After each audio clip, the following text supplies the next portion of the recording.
Conflict of gentlemen is a Chinese idiom that metaphorically refers to polite and graceful competition between individuals of good character.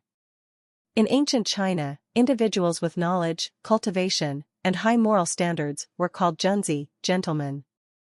A junzi not only maintains sincere and friendly interpersonal relationships with others, but also avoids blindly following others for personal gain. The founding emperor of the Song dynasty, Emperor Taizu of Song, Zhao Kuanin, March 21, 927, November 14, 976, observed that many previous Chinese dynasties had been overthrown due to military generals wielding excessive power, behaving arrogantly, seizing regional control, and refusing to submit to central authority, leading to persistent unrest.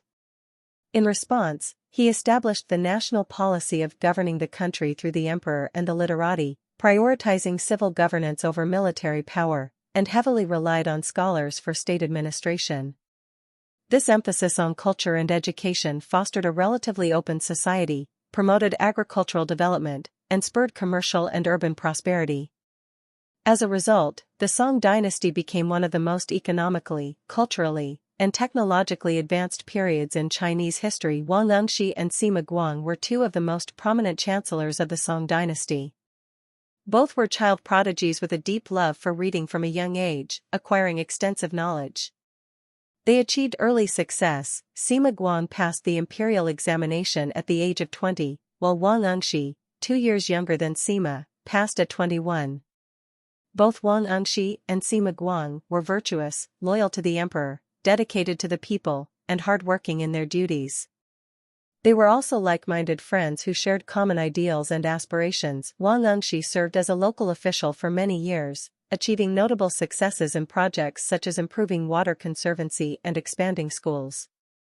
His extensive experience at the local level also gave him a clear understanding of the nation's economic struggles, the decline of social ethics, and concerns over national security. Driven by his concern for the country and its people, Wang Engshi wrote a lengthy memorial to Emperor Renzong titled A Proposal to His Majesty Emperor Renzong, spanning over 10,000 characters, in which he systematically outlined his reform ideas. However, Emperor Renzong did not adopt Wang Engshi's proposals for reform. This lack of support dealt a heavy blow to Wang Engshi's enthusiasm for implementing change. Disheartened, he repeatedly declined appointments in the capital, requesting instead to be reassigned as a local official. In 1069, Emperor Shenzong of Song, the sixth emperor of the northern Song dynasty, sought to address the dynasty's severe financial crisis. He appointed Wang Engshi to implement reforms. The young Emperor Shenzong's trust reignited Wang Engshi's passion for reform. Wang poured out the reform proposals he had held in his heart for years, earning the emperor's deep appreciation and support.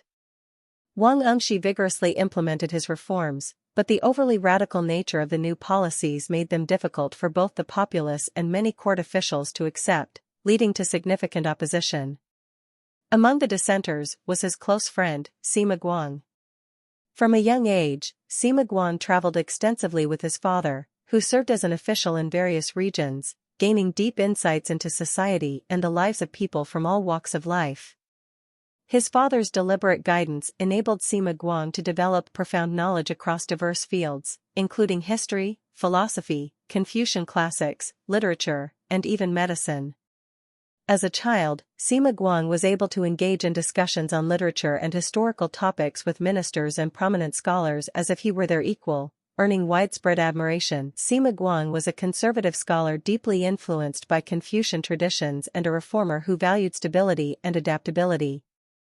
Like Wang Engshi, he was troubled by the northern Song dynasty's mid-period state of poverty and weakness, as well as the intense social conflicts, recognizing the urgent need for reform. However, he opposed Wang Engshi's hasty and overly ambitious policies, fearing they would bring great disaster to the nation. As a close friend, Sima Guang wrote 3 letters advising Wang Engshi to abandon his reform efforts, warning him of potential disgrace and failure. In response, Wang Engshi wrote several letters defending his views. The two former friends, once united by shared interests and ideals, became bitter adversaries, each unwavering in their stance on the country's future.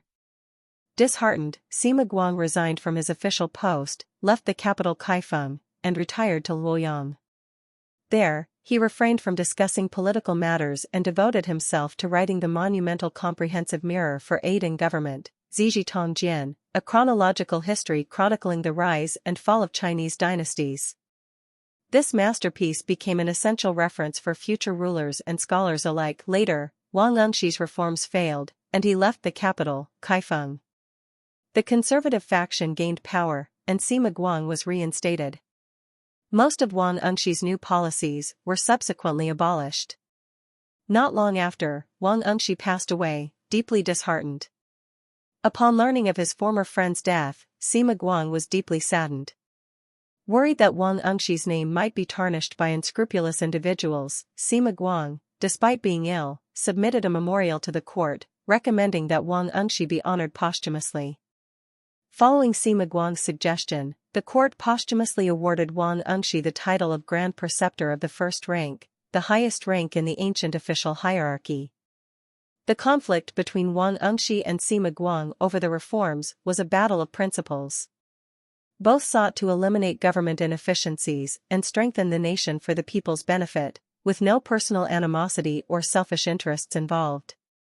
Their moral integrity and sense of duty make this a famous example of a gentleman's dispute in the history of the Song dynasty. Confucius once said, "A gentleman does not compete. If he must, it is in something like archery." Bowing to each other before the contest, they compete, and after shooting, bow again and retire to drink together. Even in competition, they act as gentlemen.